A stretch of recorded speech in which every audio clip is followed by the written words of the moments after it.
Ada yang mengatakan lagi, takwa itu apa sih? Oh, takwa itu sabar. Sabar. Betul? Ya betul. Sabar.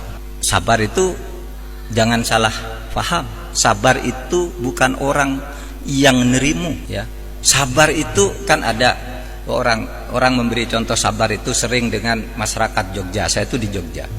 Orang Jogja itu katanya karena sabar gitu berjalan, ada burung terbang di atasnya, lalu burung itu mengeluarkan kotoran jatuh ke mukanya. Nah, kalau orang Jogja karena sabar, aduh bersyukur ya kerbau tidak bisa terbang. Coba kalau kerbau terbang, alangkah besar yang jatuh ke muka saya ini, katanya. Itu sabar. Sabar dalam tinerimu. Tapi dalam Islam, sabar itu saudara bukan menerima keadaan terus secara menyerah. Sabar itu dalam Islam itu ada 4 kategori. 1, as-sabru ala ta'ah. Sabar untuk selalu taat kepada perintah Allah. Yang kedua, as-sabru alal ibadah.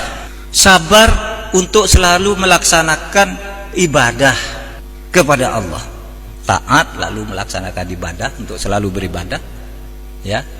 Jadi bapak, ibu itu selalu taat kepada perintah Allah dimanapun itu, sabar.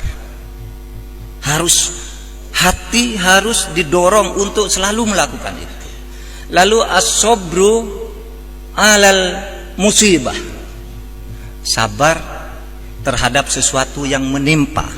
Misalnya, ya, kecelakaan lalu lintas, meninggal. Oleh sebab itu kalau ada orang meninggal dikatakan innalillahi wa inna ilaihi raji'un, itu as-sabru alal musibah, menerima musibah yang diberikan Allah. Tapi ada as-sabru alal jihad, sabar di dalam perjuangan. Sabar di dalam perjuangan itu berarti apa? Berarti tidak boleh kita nerima. Sabar dalam konsep ini adalah harus tangguh. Kalau perlu ngamuk, kan orang sabar itu diem gitu. Tapi kalau perlu sabar menurut komentar Islam itu ngamuk, berani ngamuk, jangan penakut. Itu sabar juga. Mari saya beri contoh. Kalau di dalam Al-Quran itu ada ayat berbunyi, kam min fi'atin qalilatin ghalabat fi'atan katsiratan biidznillah innallaha ma'as-sabirin. Coba engkau lihat, kata Allah. Engkau lihat betapa banyak di dalam sejarah umat manusia itu sekelompok kecil orang bisa mengalahkan orang yang banyak dengan izin Allah. Karena apa? Karena orang-orang yang sedikit ini bersabar, tangguh, sehingga pulang dari perang Badar, ya, 300 orang ngalahkan 1000 orang. Kenapa? Karena ini yang 300 orang bersabar, tangguh, bukan diam melabrak lawan. Nah, contoh yang sangat terkenal atau sangat menarik dan kemudian masuk di dalam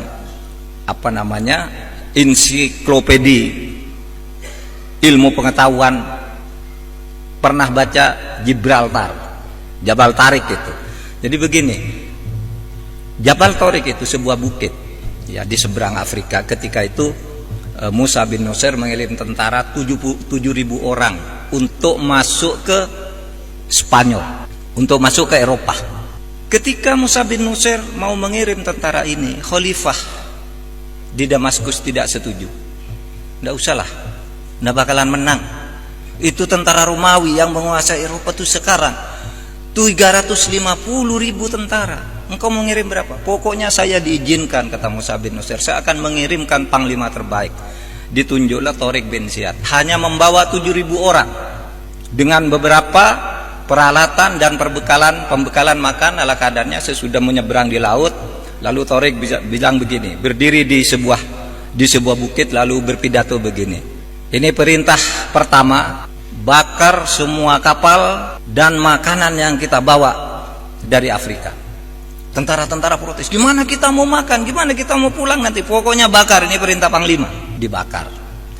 Sesudah dibakar semua, lalu dia berpidato, wahai sekalian tentaraku, sekarang engkau tidak punya pilihan kecuali satu pilihanmu. Apa? Sabar. Engkau mau lari tidak bisa, kapalmu sudah tidak ada. Mau makan tidak bisa makan. Pilihanmu sekarang maju cari makan ke depan, rampas dari tentara-tentara musuh itu. Demikianlah 7.000 orang setapak demi setapak akhirnya menguasai Eropa, menguasai Spanyol. Sampai 700 tahun lebih. 7.000 orang pertama masuk, tentara Romawi sudah 350.000 orang ketika itu. Dari hari ke hari perluas sampai kemudian Islam berjaya di sana. Kenapa? Karena sabar. Bukan sabar diam gitu, tapi ngelawan.